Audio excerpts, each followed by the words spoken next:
आजचा दिवस खूप भारी जाणार आहे, कारण आज आपण खूप साऱ्या गोष्टी पाहणार आहोत. सुरुवात झाली आहे विरूपाक्षापासून, कारण जवळच होमस्टे आहे, तर सगळ्यांचं असं ठरलं, की मस्त साडीमध्ये तयार होऊन विरूपाक्षाजवळ जमायचं. आता इथे आलोय, बऱ्याच जणी अशा इथे गजरे विकत थांबलेल्या होत्या आणि हो, यामध्ये ना सगळ्यात सुंदर गजरा मला हा वाटला. सो मी त्यांना म्हटलं, की मला हा लावून द्या आणि माझ्याकडे ऑब्व्हियसली पिना नव्हत्या ह्या टाईमला. सो मी त्यांना म्हटलं, की "ठीक आहे, तुमच्याकडे आहेत त्या पिनांनी लावून द्या." आणि त्यांनी ₹30 मला विथ पिन हा गजरा लावून दिलाय. आता इथलं कम्युनिकेशन जास्त म्हणजे बघा 75% तरी आपण थोडंसं इशाऱ्यांमध्येच बोलतो.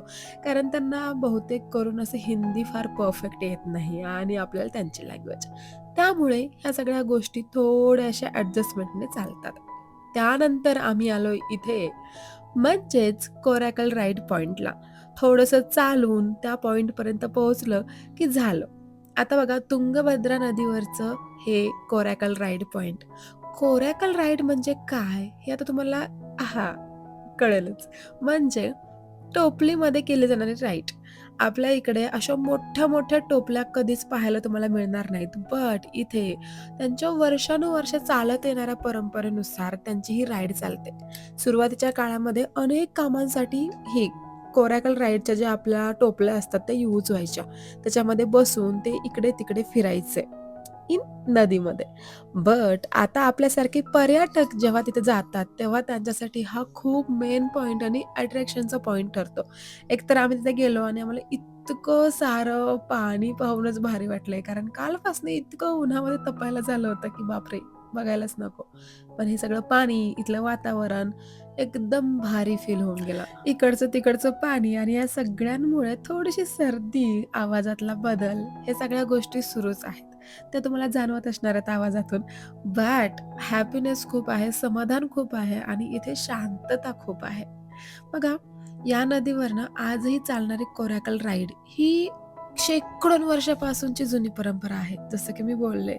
बट इथे येणारा कुठलाही पर्यटक किंवा कुणीही, कुठूनही या, कोरॅकल राईड म्हणजेच ह्या टोपलीतली राईड केल्याशिवाय जाऊच नाही शकत. हे ठिकाण इतकं सुंदर आहे. त्यांनी मस्त आम्हाला मध्ये नेलं आणि या ठिकाणी बघा दगडाखालून जाता येतं बरं का. आपण खूप वेळा पाहिलं असेल, एक पॉइंट आहे जिथून दगडाखालून गेलं की पलीकडे सुद्धा बघण्यासारखं भरपूर आहे. बट इथे या ठिकाणी खूप पाणी होतं जेव्हा आम्ही गेलो तेव्हा. सो तेवढं मात्र आमचं राहून गेलं. त्यानंतर मस्त फोटोज, व्हिडिओज काढून आम्हाला जवळच असलेल्या 1-2 मंदिरांची दर्शनं करायला नेली. आता तिथे राम मंदिर होतं आणि अजून एक मंदिर होतं. जे राम मंदिराचं माझं दर्शन झालं, बट दुसरीकडे जाता-जाता मला खूप वेळ लागला आणि माझं ते दर्शन राहून गेलं. त्यानंतर नरसिंहा. आता बघा पूर्वीच्या काळी ही मूर्ती इतकी सुंदर आणि छान पूजली जायची आणि ती होती सुद्धा अखंड. बट त्यानंतर भरपूर अशा गोष्टी झाल्या, ज्या तुम्हाला इतिहासात वाचायला मिळतील, ज्यामुळे ह्या मूर्तीची अवस्था सध्या अशी आहे. तरीसुद्धा ही खूप छान दिसतीये.